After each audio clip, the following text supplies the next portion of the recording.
because unlike rich people who can buy private security for their homes and are protected in the streets because have on-staff drivers. It's this demand, I think, that's being created by these increasingly growing middle-class people. And the debates surrounding sexual violence laws here, to me, show a changing values in Indian society with the opening up to foreign movies, media, and ideas. In the United States, rape laws went through a major transformation in the 1970s and 80s, pushed mostly by feminist groups. Each 50 state in the U.S. has its own criminal law, so there's variation among states. But generally, I will discuss three specific issues: gender neutrality, age of consent, and the acid violence provisions in the ordinance. And the students will also talk about 1 point each from a comparative perspective. So quite in distinction from women's groups here, in the United States, liberal feminists pushed and were successful in obtaining gender neutrality. They wished for formal equality in the laws. They thought both laws that preferenced men and preferenced women should be changed. And in the context of rape laws, it was argued that gender-specific provisions negatively impact women by framing them only as victims. Of course, other feminist theories of equality reject this kind of formal equality. One such perspective is the anti-subordination approach. Under this theory, laws should be designed to promote or encourage social equality, and any law that further deepens social inequality should be invalid. So there were also feminists in the United States who objected to gender-neutral rape laws, much like the feminists in India today, who argued that gender neutrality, as far as the perpetrator is concerned, is counter to the understanding of rape as a tool to promote the patriarchy. They also felt that gender neutrality shifts the focus away from sexual violence as a problem that disproportionately impacts women. In my view, a vision of equality that best supports gender-specific rape laws is one that recognizes that laws on their face can treat groups differently if, when taking the reality of the society into account, the law has the intent and impact of promoting equality within a society. So if in the United States it was perfectly acceptable at that time to argue for gender-neutral laws, or while here it's perfectly acceptable for women and feminists to argue for gender-specific laws, that the main argument being that women shouldn't be considered perpetrators because they will be falsely accused of committing rape whenever a charge is brought by the woman. And it appears, again, from the ordinance went towards gender neutrality. I don't know what the latest draft bill will say. The second point I wanted to discuss is the age of consent. There has been a lot of discussion in the Indian media, a lot of back and forth. First it came with what you call the POSCO law, the child abuse, the laws that protect against child abuse. They criminalize any sexual contact with a person below 18. And to me, this is really interesting because there's no exceptions made for consensual sex with anybody, with 17-year-olds, for example. So it started really in mid-June when this law was enacted.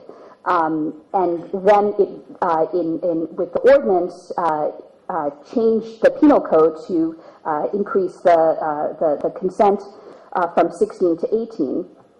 And now it seems from what Mamta Sharma said and what the media is reporting, that the new bill, because of the BJP's push, the age of consent has now gone back up to 18. I feel that, obviously the feminists in India have made the strong argument that the fact is that children are having sexual relations at 16 or 17, and they shouldn't be put to jail for that. The law is also being misused by parents to prevent intercaste marriages. In the 70s and 80s, maybe there's something to learn from some of the reforms that were made in the U.S.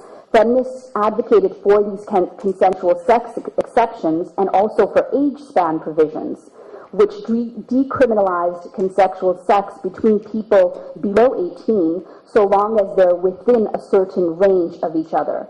So, for example, if the age span was 4 years and the age of consent was 18, a 21-year-old would not be subject to criminal charges for having sex with a 17-year-old. This still protects young people because it would place the burden on the person who is the same age or older to prove that the sex was consensual. So historically, statutory rape laws were meant to protect the virginity of the woman for the honor of the husband. But feminists in the United States sought to make a shift in the underlying premise from protection of the chastity of the girl to protection of younger people from the undue influence of older people. So it's, to me, it seems that if you keep the age of 18, but also add the consensual sex and age span provisions, you would address many of the concerns raised in the debate here. It would not allow a 40-year-old to argue that sex with a 16-year-old was consensual. It would also be consistent with promoting the right to sexual expression among young men and women.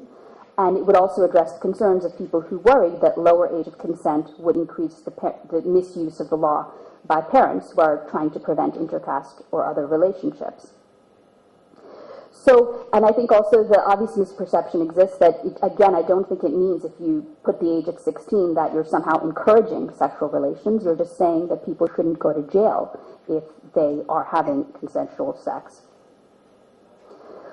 Finally, the ordinance provision that I wanted to talk about is the much-needed provisions on acid violence, which haven't necessarily been talked about. According to the research that we did, comparative study of India, Bangladesh, and Cambodia, we found that there was a lot of, in India in particular, there was a lot of confusion on the part of the police as to whether to charge a perpetrator under hurt or grievous hurt. So often what happened was there was a low sentence in proportion to the severity of the crime. And these new provisions that were added increase the punishment and also provide clarity by adding these new provisions. Despite these welcome amendments, in our report, we had argued that in addition to amending the penal code, in order to prevent acid violence, it was important to restrict the easy availability and cheap availability of strong forms of acid, which is prevalent in many countries where acid violence occurs. So much like guns, the guns are used as a tool for violence, and in the United States they're controlled, perhaps not controlled enough because we've seen all of the violence that has erupted, particularly in the school in Connecticut. But here in India, there isn't specifically a law that says that there shouldn't be strong acid sold on the streets. In Bangladesh, in 2002, they adopted the first law to control the sale of acid. So every user of acid for business purposes has to have a license. And since they adopted this law, along with increasing the criminal penalties, the rate of attacks have decreased by 15 to 20% per year. So I think those would be useful additions to think about in doing further reforms to the laws. So in addition to discussing the law, many people here have talked about the relationship between laws and social change. So yes, I am a lawyer, and I do think that good laws are necessary, but not sufficient. As important as law reform is law implementation. And as we've talked about here, the principal responsibility for that lies in the hands of the criminal justice system actors, the police, the prosecutors, and the judges.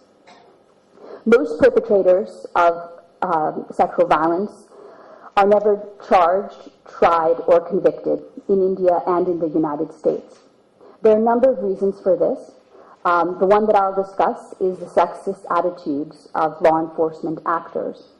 So in our interviews with over 15 survivors of acid attacks, we heard many stories of police blaming the victim.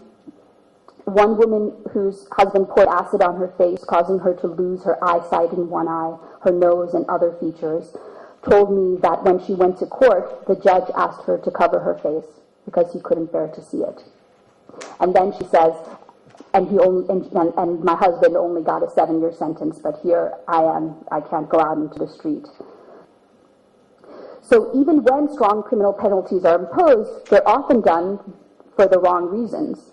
So a high court judge told me that he gave a very harsh sentence to a perpetrator who threw acid on a schoolgirl who rejected his proposal for marriage because he saw the picture of the woman before she became a survivor. He saw how beautiful she was, how young she was, and now all her prospects for marriage are gone. So the severity of the sentence is tied to the harm it does to the marriageability of the woman, not to the harm it does to her body. And this also happens in cases of rape.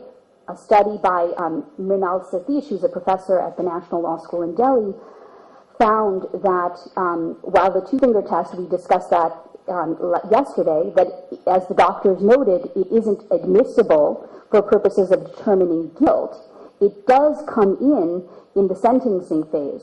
So the study found that a perpetrator of a woman who is not sexually active gets a higher sentence than a rapist of a woman who has been sexually active. So, there are also, we see attitudes of the police that we heard about. They ask, they say, they blame the victim. One woman said that the police officer said, "Oh, you were having affairs with all your coworkers, so of course someone's going to do this to you and throw acid at you." As a result of this and other issues, only 25% of sexual violence cases result in conviction in India, as compared to over 40% of other cases, which is also a very low number, 40%, that only 40% turn into convictions. So I wish that I could say that in the United States we've been successful in bringing perpetrators to justice after the major law reform occurred in the 70s or 80s. But statistics say that arrest rates for rapists, and these are reported crimes, is only 24%, and they are convicted in far less numbers than other criminals. So prosecution rate for sexual violence, so for example, there's a 30% more chance of robbers being convicted than a rapist. And my own experience appearing as an expert witness in a case in a state court in the United States demonstrates the challenges in bringing rapists to justice. So this case involved two people from India. The woman had broken an engagement with the man. The man came into the woman's residence with a suitcase full of clothes and a bottle of clear liquid in a medical container. He refused to let the woman out unless she had sex with him, and the belief that if she did, she would not be able to marry anyone else. Then he showed her the bottle of liquid and said, "This is acid, and I'm going to throw it on you, pour it on you if you don't consent, or if you don't do this." So she didn't resist it, did it, and convinced him that, well, let's go get pizza now. Then as soon as she saw a group of men, she approached them and said, "Please rescue me, this man is holding me hostage." The prosecutor found DNA evidence on the